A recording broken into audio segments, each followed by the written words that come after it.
Okay, I'm going to need your help today in solve one of the problem. So it all started with last week. If you remember, last Friday, I know many of you were not here. There's like the Memorial Day weekend and other important reason that we start looking at this OpenAI API for us to be able to interact. And if you still remember, let me actually show you what I want to talk about this thing. No, not, yeah. Oh, no, not this one. This one here. If I go to, this is essentially what we got.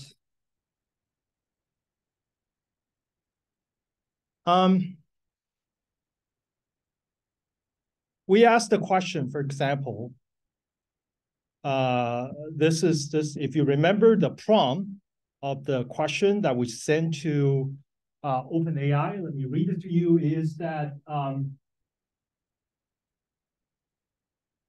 named for the founder of ecs36 Athletics at UC Davis, the polymorphic tennis center served as a winter shelter facility for flunked ecs36b students in spring 2023. Does UC Davis have a tennis court? Please answer as a tennis hater, as I don't want people to come to Davis to play tennis. Okay, so this is essentially one of the OpenAI API called completion. Means that you provide some sentence and OpenAI is going to basically try to provide the completion of the whole sentence. In this actually, that the response from OpenAI is actually this. If you remember that you can actually twist it, saying that no, UC Davis does not have a tennis court. The polymorphic tennis center served as a winter shelter facility for flunked ecs36b student in spring 2023, not as a place to play tennis. Okay, so we actually try different kind of combination and we kind of twist so they will be able to deal with that. Okay, so we'll actually go over more from the programming perspective. Now, how do we actually utilize this API to do something very interesting? Okay, this is what we're going to continue. And also we're going to do a lot more on Friday as a participation. By the way, for Friday, you can actually start think about this, that you actually need to think about something. I call this new service that OpenAI doesn't have. I call it called contrary. So what's contrary? It means that you provide two prompts. They're related to the same content. Okay, so for example, in this is actually tennis court at UC Davis is a content. So you actually provide two different prompts such that you make sure that the OpenAI will actually give you two contrary answers to that question. So how do you actually be able to generate a question? So this is called contrary. Okay, so in order to do that, now I want to help ask you is that in order for you to use, okay, by the way, anybody use OpenAI before? You have been using ChatGPT, but have you ever used OpenAI? Okay, so you haven't have that, so that's good. That's good. So which means I said whatever you have to believe me. Okay, so essentially you need to have OpenAI API key. That is a key that I have to pay money to use it, and obviously, let me just show you how much how do they charge for the key. The way they charge is like this. For example, GPT-4 is basically count by tokens. Tokens means that how many information you actually send over to the API server and how many token you actually get back. So it's pretty inexpensive. It's like a 3 cents per 1,000 token. By the way, each of the question I send back and forth only probably a few hundred tokens. So just show you that this is, I started to have the service last week, and then let me just tell you how much I pay. So far, I've been doing a lot of experiment. That was the first day. You can see that I'm pretty boring over the Memorial Day weekend. So I'm actually trying different things. So far, I have spent about 5 or 6 days. I actually spend about 17 cents. Okay, that's a pretty good price for the amount of work I'm doing and trying to get that.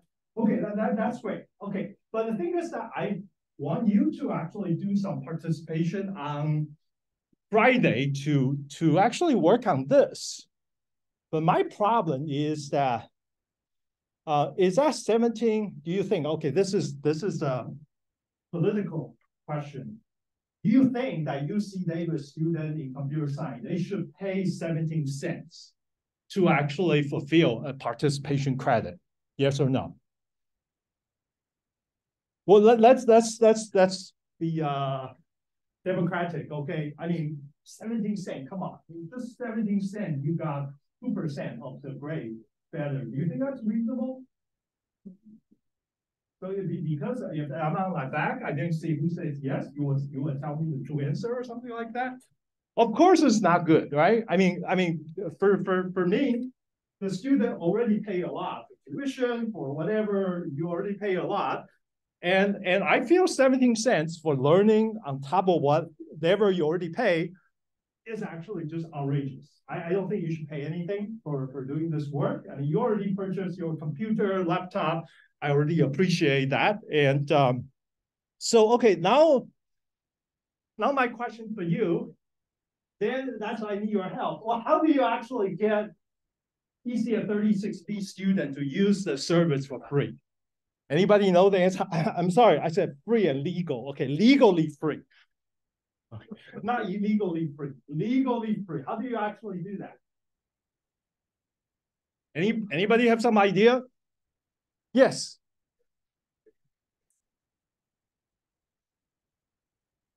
What's your name?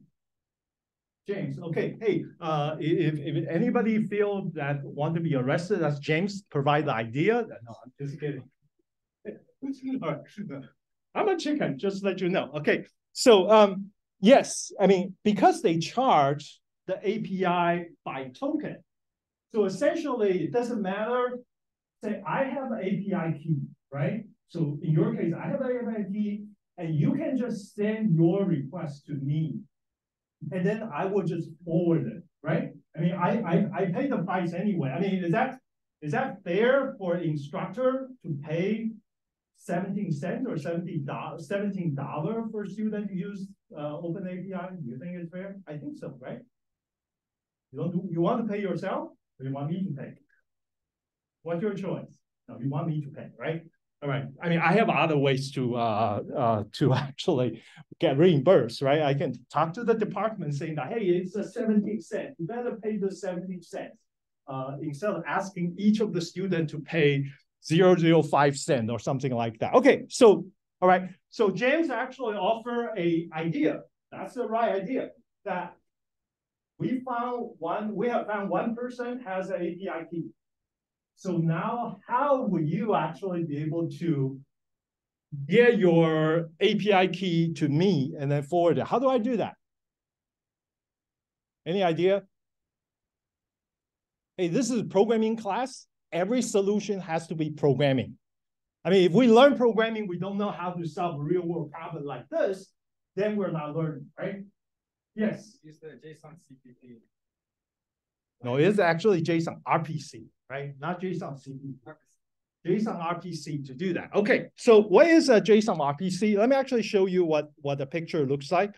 By the way, I'm going back. I never show you this slide. This is really about remote procedure call. But the way we really want to do is like this. This is the picture that the student, you're basically writing a program over there. It's a client program. And between the student and the server now is what? The instructor has an API. So I'm actually over here. And then I basically forward you to this OpenAI server, right? To actually do that. Okay, so that is actually between James and Nicholas, right?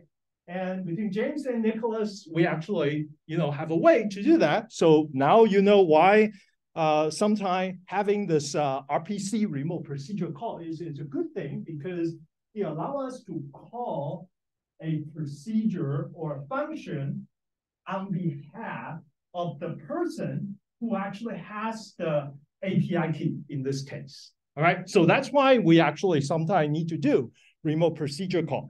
So essentially what we have is that the implementation that you have learned so far is that we have two things. One is a program called ECF, sorry, it's blocked by the by whatever the Zoom panel. That was ECF36b OpenAI client. And over here is the OpenAI server. Okay. So, now we have this. Now we're going to show you a little bit about what needs to be done and what's the effort to actually convert the source code. I show it to you. The source code I show it to you is actually from the OpenAI community. They have a C++ API portal. In fact, it's only two files. One file is implementing every single API, and the other one is actually implement the JSON. They use Lohmann's JSON instead of using JSON CPP. Okay, so I guess I should ask you the question. No, let me show you the code.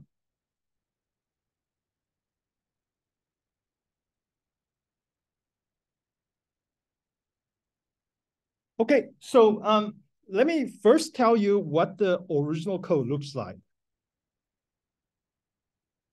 So I want to show you this because this really says that in real world, that this is things that we constantly need to do when we have two library implementation for the same thing, but they are a little bit different.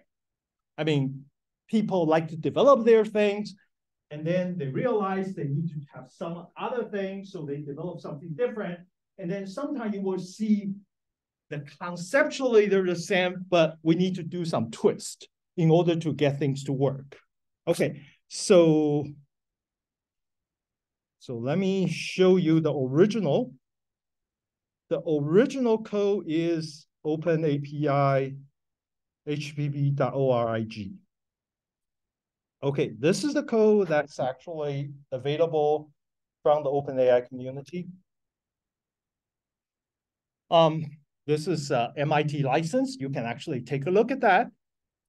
But basically, in this code looks like this. And the important thing is you already see the curl. Curl is C URL. URL is basically you want to do web programming. Essentially, everything you want to work over the internet, anything you want to do, even with Bluetooth, outside of your device, you have to use URL. You have to use URL. And if you want to do any kind of C++ programming or C programming, you have to use CURL. Okay, so that is basically the library you have to do. And you can see that they basically include this file called JSON.h. Wait a minute, I'm running out of battery. 1 second. Oh, okay. Can you hear me? Okay, I think we're okay. All right, so you can see that they're using the Lohmann JSON implementation .hpp, and we can actually take a look what it was. Okay, it's actually one single file. Let me see. JSON HPP is there. So let me just tell you how it looks like. Okay, this is the implementation of JSON library for modern C++. Modern C++ means that everything after C++ 11. Okay, after STD C++ 11. For this course, we're mostly using C++ 14, which is a little bit updated than 11, but it's actually probably the most popular one this day. Okay, so essentially here you have an implementation, and you can see that a lot of code over there. By the way, the code, let me actually do this. there was a, how do you actually know the number of lines of code? We usually WC called word count. This is program. So this program has 24,000 lines of code, okay? And if you look at the OpenAI code, which is a lot smaller, which is 827. Okay, so I'm not going to mess up with this 24,000 lines of code because I want to use JSON-CPP instead of that particular package, even though it's actually slightly faster. But for example, this one doesn't support JSONRPC. This one only support JSON, but doesn't support JSONRPC CPP. So which means that I cannot do the forwarding if I want to do this. If I use this, I probably have to redevelop another JSONRPC CPP just for this particular package. Okay, so what should I do? I want to tell you that this code is already provided. I'm kind of bored over the Memorial Day weekend. So, you know, as computer science major, which is me and you, all the holiday is just doing programming. Okay, remember that. Okay, from the rest of your life, because you choose this major, okay, remember whenever you have a holiday, whenever you have a break, just keep writing program. Okay, that's your blessing. Okay, let me see. Where's my GitHub?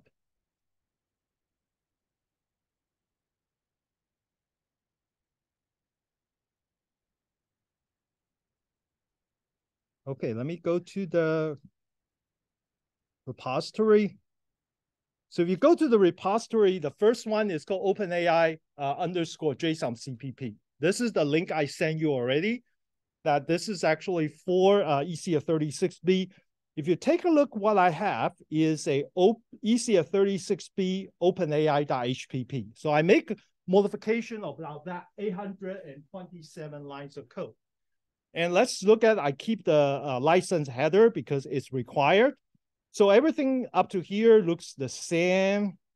You can see that now, while you're working on homework assignment number 5, you all have a lot of trouble for the if-def. And see how much if-def I'm using here. So what I did here is if-def underscore ECF36b JSON CPP underscore and else and if. You can see that this 2-line 51, 52 was the original code from the OpenAI.hpp. And now I basically adding this 2 thing, okay?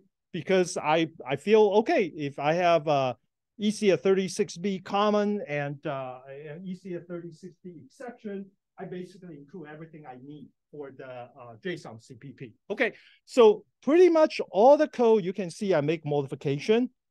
In fact, I didn't modify a lot. I probably spent, I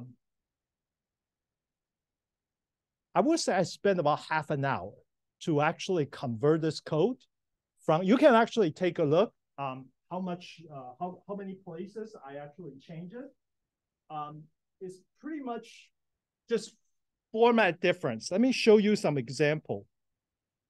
This part I don't have to change at all. Wow, what should I change? I didn't change this part at all. This is just verbals. It's just for me to print the error message. Here. Okay, this is a place I changed. Category model. You can see that the original code is in 306 and 307.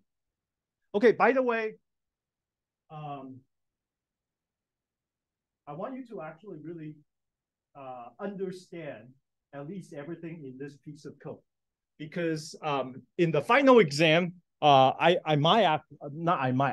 will basically show you, print out the code and ask you a question, make sure you understand that important perspective about the code. Or I can actually make a intentional mistake. I want you to actually see what that mistake is. It can cause a problem at runtime or compiler time. Remember, runtime, compiler time is very important. So that's why I definitely don't want to mess up with that 24,000 lines of code.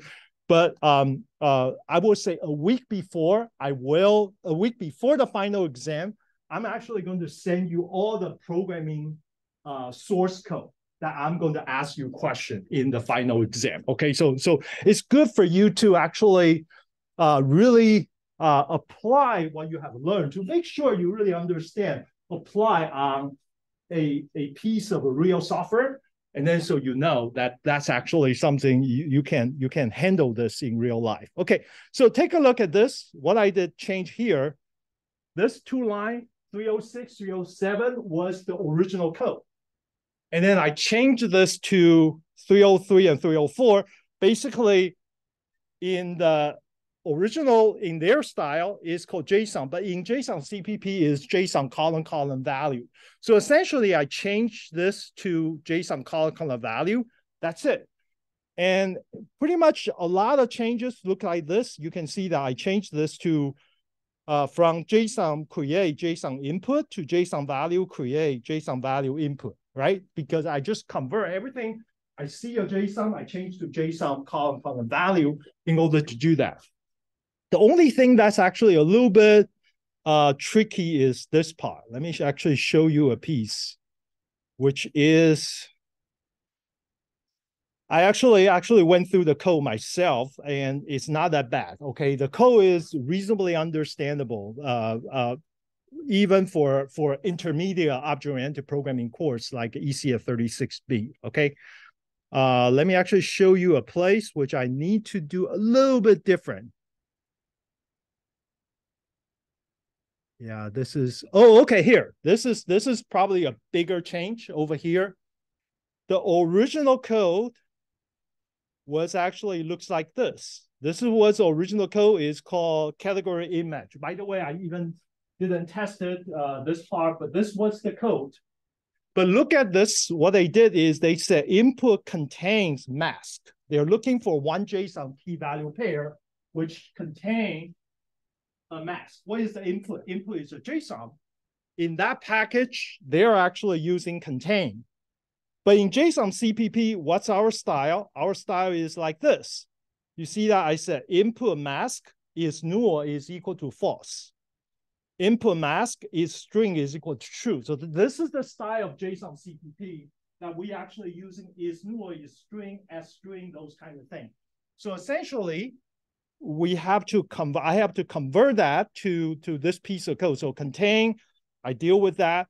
But this is interesting. You look at this line, this is how they actually get the string. They said input response format, that's a JSON key value pair. The key is response format. And then they say get, this is the template. They're doing this, they said get std string. So they actually develop a get function in the JSON.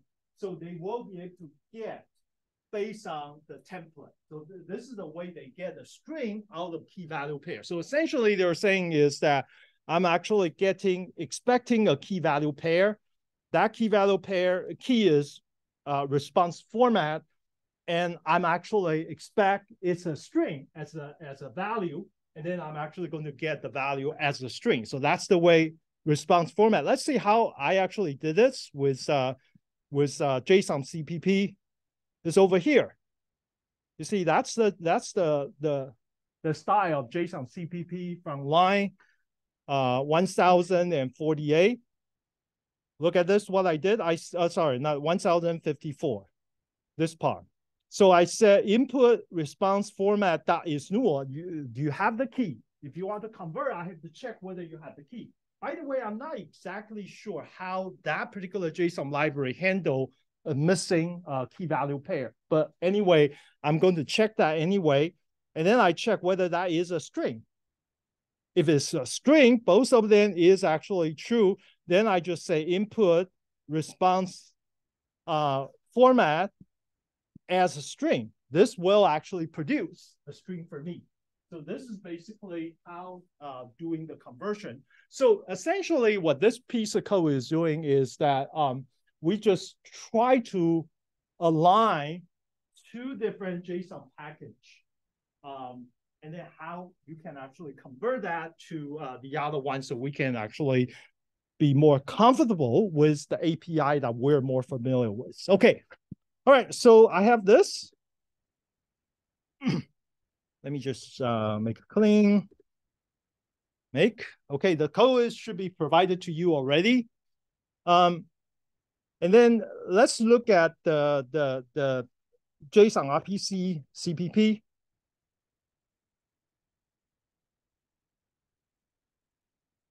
So over here, I actually define two functions. One is called completion, one is called contrary.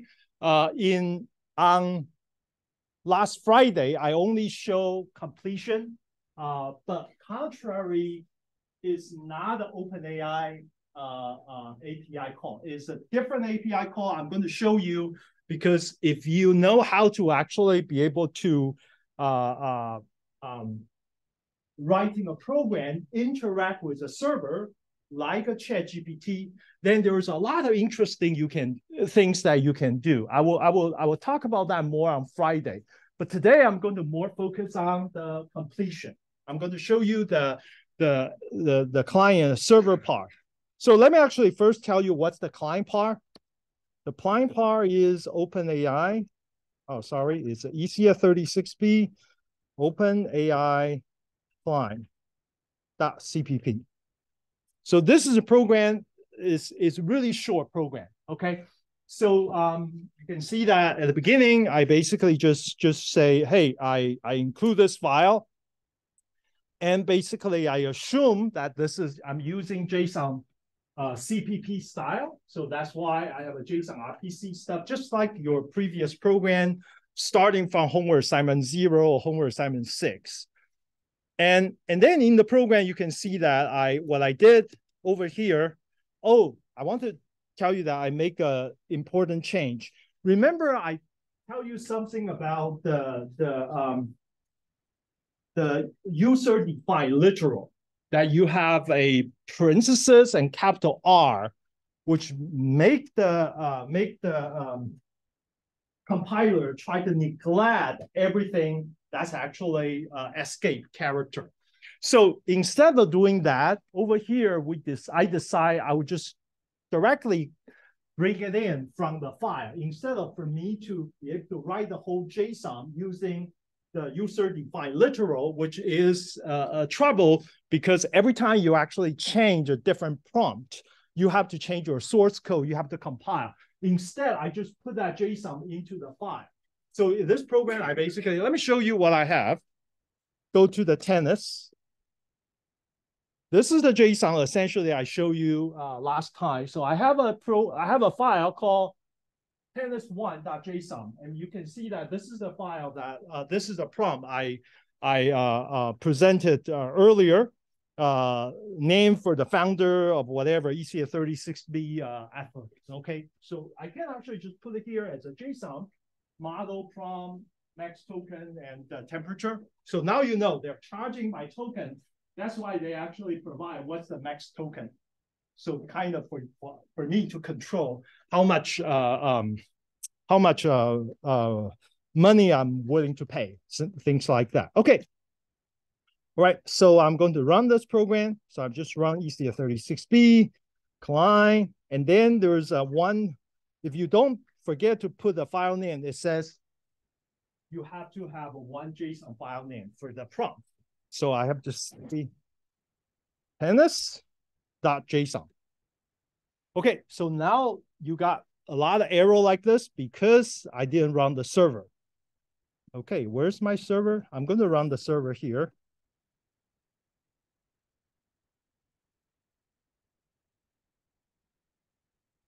Okay, let me see if this server has OpenAI AI key already, API key already installed.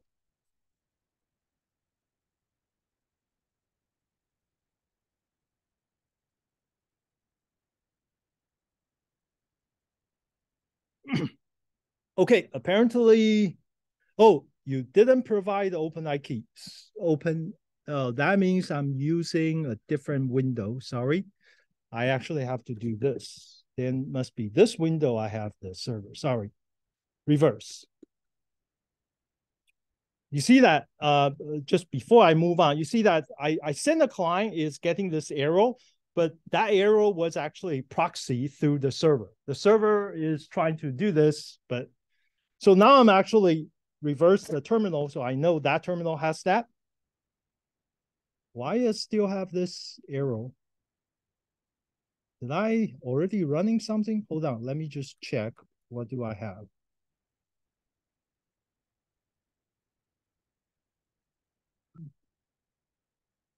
No, this is not.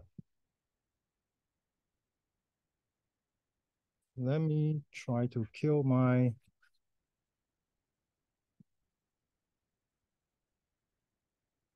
Let me try again.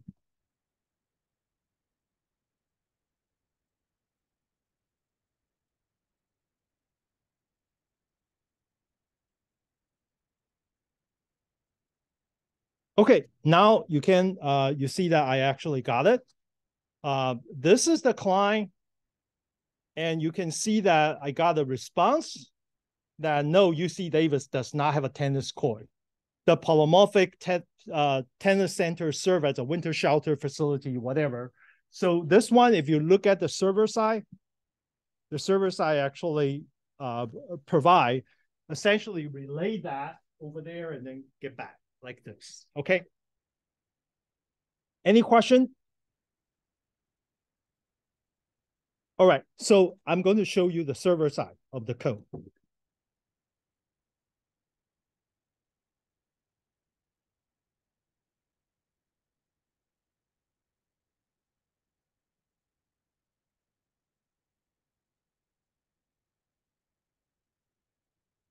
So in the server side, if you look at the first few lines, this is very typical. We use for JSONRPC, the include file. And this is the function. I have a two function here. One is called completion. One is called contrary. And in sorry, that's not good. And in the completion, here is what I'm doing, is that I basically check whenever, what is the input? Input is the JSON. You try to forward it from the client to the server. And in the server side, what I'm doing is just checking whether you have all the required element. So I check whether you have a model. I check whether you have a prompt. I check you have a max token. And if everything is correct, then I basically just call this one line API called OpenAI completion create input.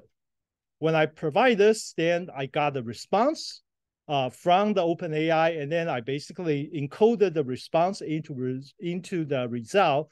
And then I basically, oh, sorry. And then I basically just return the result to your program in such that you will be able to get that in. Okay, so that is essentially a very simple design. I mean, to actually develop a simple proxy looks like this. Let me actually show you how big is the code, everything. If you do a WC CPP, you can see that the client code is only 48 lines of code, and the server code is 227 lines of code. That's not just increment completion, but also increment contrary. It's only 200 lines of code that you can actually develop a lot of interesting application over there. Okay. All right, any question?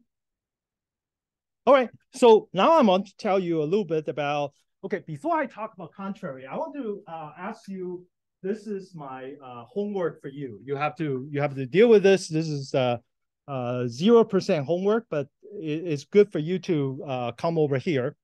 Let me insert a slide. Two things I wish you can, I want you to do before Friday. Number one, I want you to look at ecs36b OpenAI.cpp. I want you to look at all the STL that you actually found out that in this file, STL stands for standard template library. For example, vector is actually STL. So the STL that's actually available, let me actually see if I have it here. No, not this one. Let me open a different PowerPoint. I want you to actually take a look at this.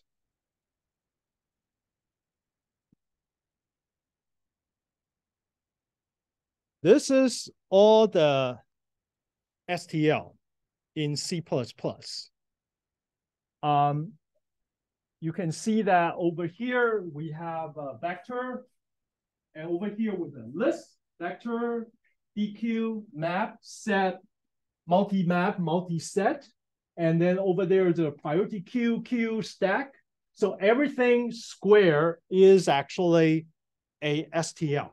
So I want you to actually take a look for the whole program, like 800 with my modification, there's probably 1,000 lines of code. Take a look at what STL you actually see they're using over here, okay? So that's one thing I want you to do. And the second thing I want you to do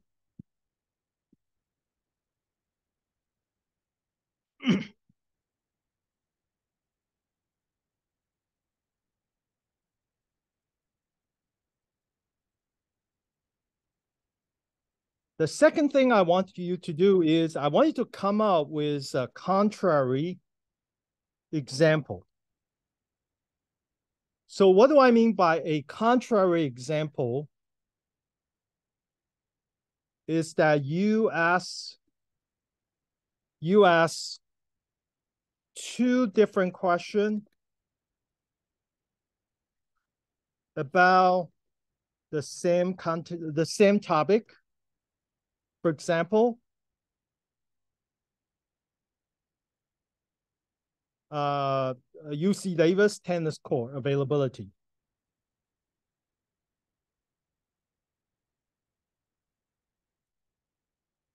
And the thing is that what you need to, if a successful contrary example you can get is that the ChatGPT will provide responses which is contrary to each other.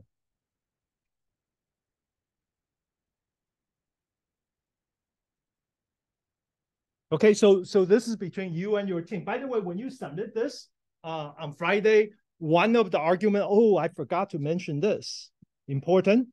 If you look at your client,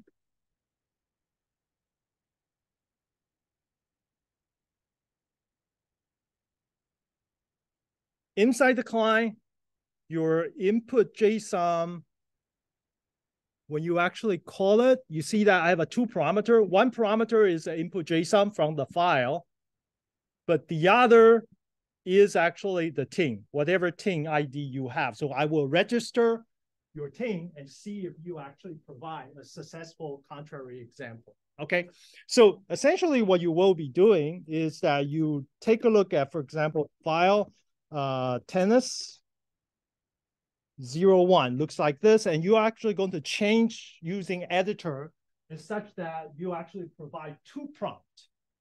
Instead of just one prompt, you say prompt 1 and prompt 2, and then when you forward it, we'll make sure that the response is actually contrary to each other. Okay, so that is something which you should be doing, and before Friday. Yeah. So how do you separate the two? Do you need to make a new key for prompt 2? Or... Yes, there is a prompt 1 and prompt 2. So let me actually show you how I actually do that from the server side, okay? I'll provide more example and upload before. If you take a look at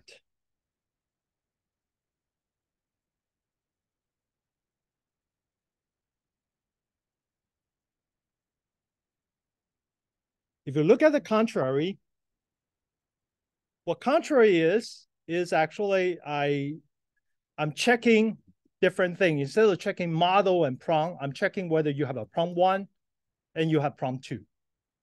It's a different key, right? So I have a prompt space 1 and prompt space 2. That's the format. And so what I actually do, just show you a little bit.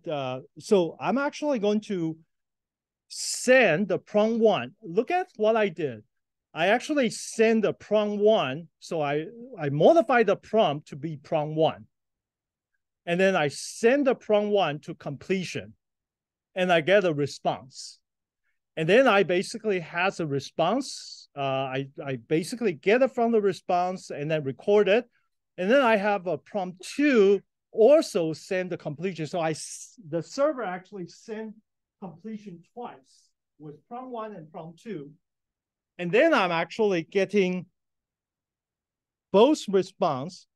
And then I actually concatenate them together and say, ask the GPT, is this two answer contrary to each other? And then with this, I can actually say that whether your answer is, let me actually show you an example. I'll show you a simple one because I already have this done here. Let me show you contrary 1. Wait a minute, this is a client or a server? Did I already run the server? Oh, I have to run the server, sorry. I forgot which one is the client, which one is the server. Okay, if I do a contrary 1,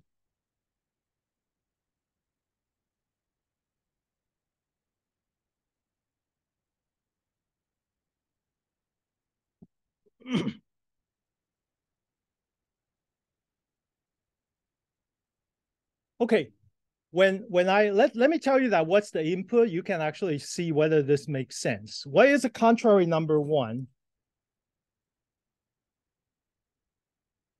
The contrary number 1, I'm actually given 2 statements. The statement number 1 is UC Davis does not have any tennis court to play tennis. That's the statement number 1 response. Number 2 is the polymorphic tennis court has 6 courts for public to play tennis. If you actually take a look by human, is this two contrary to each other? The answer is yes, they should be. But the answer is that no, if you look at what they said, they actually say that no, these 2 statements are not contrary to each other. But let me actually show you a different answer, different one.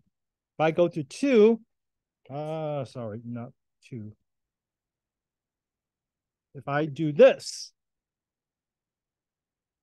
okay, this one it says yes, these 2 statements are contrary to each other. But what was the statement that was asked? Take a look at the statement.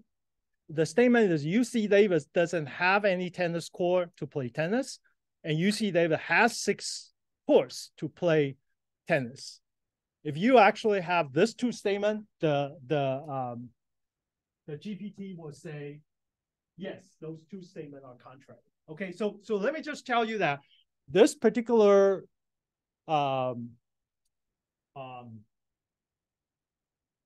participation is not trying to ask you to actually come up with a right answer. That is not the purpose. The purpose really is, number 1, for you to learn a little bit how to do programming using this kind of service. Example is OpenAI, but you can actually do this kind of programming, have a proxy server setting, and this actually is a very practical for a lot of real world applications. So I want you to know how to write the program to do this kind of thing. The contrary really just for fun. Okay, so if you Friday you try to come up with this 2 answer, but you cannot, you fail to do that. That's okay. It's most likely not your fault. It's actually OpenAI's fault. OpenAI is not very good in actually figure out contrary. But my first requirement is actually important. The first thing is actually more more of the curriculum of the object-oriented programming is that you actually try to look at the code.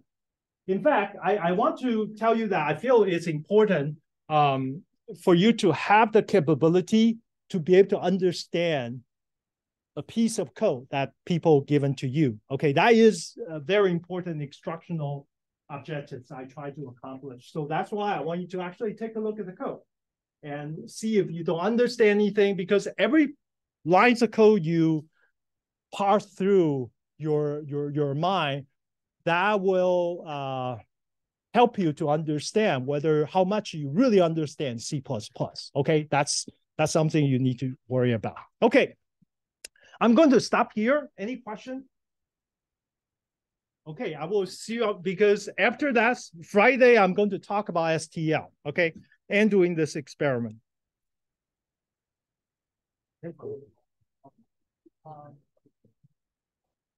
Just 1 second, let me turn off the